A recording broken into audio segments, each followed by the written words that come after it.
سجدوں سے تیرے کیا ہوا، صدیاں گزر گئیں، دنیا تیری بدل دے وہ سجدہ تنا۔ السلام علیکم، امید کرتی ہوں آپ سب خیریت سے ہوں اور شاد اور آباد۔ اللہ پاک میری تمام دیکھنے والوں اور سننے والوں کی جائز دلی خواہشات کو پورا فرما۔ اللہ پر توکل۔ اللہ پر توکل ایک ایسی چیز ہے جو آپ کو ڈوبتے ڈوبتے بھی بچا لے۔ اللہ پر توکل ایک ایسی چیز ہے جو موسیٰ کو دریا میں بھی راستہ بنا دیتی ہے۔ اللہ پر توکل ایسی چیز ہے جو حضرت ابراہیم علیہ السلام کو آگ پر بھی بچا لیتی ہے۔ اللہ پر توکل ایسی چیز ہے جو یونس علیہ السلام کو مچھلی کے پیٹ میں بھی زندہ کرتی ہے۔ تو آپ کیوں گھبراتے ہیں؟ اللہ پر توکل رکھیں، سب کام سنور جائیں گے۔ توکل، جب تمہیں یقین ہو جائے کہ اللہ کے فیصلے ہی ہمارے لیے بہترین ہے، شکر حالات جیسے بھی ہوں ہر وقت بس اللہ کا شکر ادا کرنا چاہیے۔ حقیقت تو یہ ہے کہ جو ہوا اللہ کی مرضی سے ہوا، اور آگے بھی جو ہوگا اللہ کی مرضی سے ہی ہوگا۔ جو انسان ہر وقت سب کی خوشی چاہتا ہے، سب کے بارے میں اچھا سوچتا ہے، سب کا خیال رکھتا ہے، وہی انسان زندگی میں ہمیشہ سب سے اکیلا رہ جاتا ہے۔ ہم بہت تھوڑی سی زندگی خود اپنے لیے جی پاتے ہیں، زیادہ تر تو دوسروں کا بھرم رکھنے میں ہی بسر ہو جاتی ہے۔ وہاں بیٹھ کر رونا دل کو بہت سکون دیتا ہے جہاں اللہ پاک کے سوا آنسوؤں کو دیکھنے والا کوئی نہ ہو۔ بعض رشتے ہمارے لیے بس اتنی سی گنجائش چھوڑتے ہیں کہ ان سے الگ ہو جائیں۔ بچپن کی سب سے بڑی غلط فہمی یہی تھی کہ بڑے ہوتے ہی زندگی بہت مزیدار ہو جائے۔ کبھی ایسا ہوتا ہے کہ دل بہت بوجھل سا لگتا ہے، بہت سا رونا آتا ہے، رونے کو دل کرتا ہے، لیکن ہم رو نہیں پاتے، ہم کہہ نہیں پاتے، ہم سہ نہیں پاتے، لیکن ہم رو نہیں پاتے، ہم کہہ نہیں پاتے، ہم سہ نہیں پاتے۔ یقین کرو یہ لمحہ بڑا انمول ہوتا ہے۔ اس لمحے میں تم اپنے رب سے کلام کیا کرو، وہ تمہارے سب زخم بھر دے گا۔ کبھی کبھی کچھ ایسے لوگوں کی زندگی سے بھی جانا پڑتا ہے جن کے لیے ہم تو کچھ نہیں، وہ ہمارا سب کچھ ہوتے ہیں۔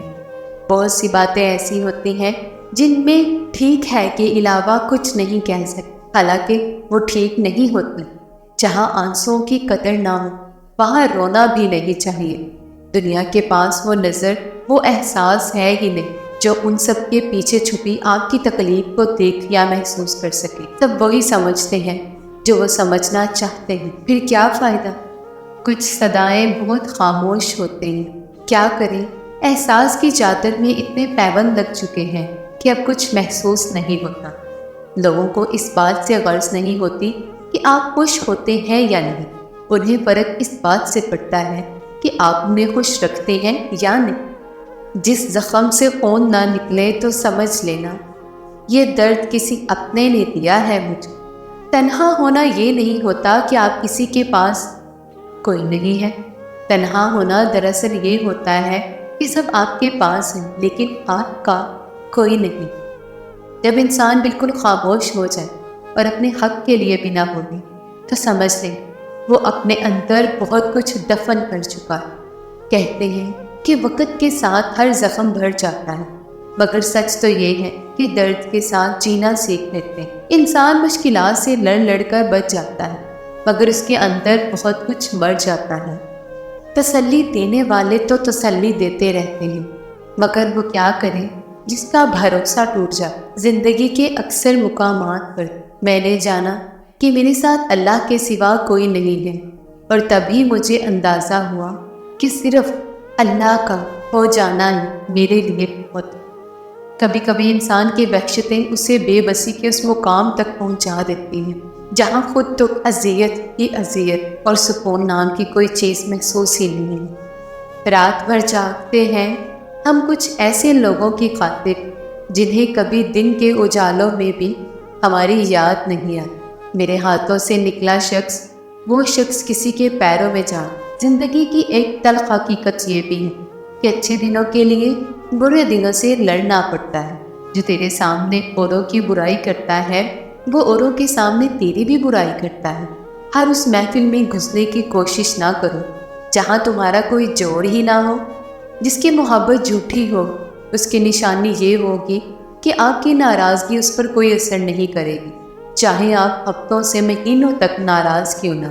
یا رب کبھی گرنے نہ دینا، نہ کسی کی نظروں میں اور نہ ہی کسی کی قدموں میں۔ عبادت نجات تک پہنچاتی ہے، عشق محبوب تک پہنچاتا ہے۔ عقل کہتی ہے کہ تخشاں نہ ملے، عشق کہتا ہے کہ بیرانہ ملے۔ کن کے منتظر بھی تو وہ ہوں گے نہ جن کو فیکن پر یقین ہوگا، تو کیوں نہ اس کن والے سے محبتیں بڑھا لے، فیکن خود ہی ہو جائے۔ مندر عشق کی گہرائی کو نہ تھا، تصور میں یار کو رکھ اور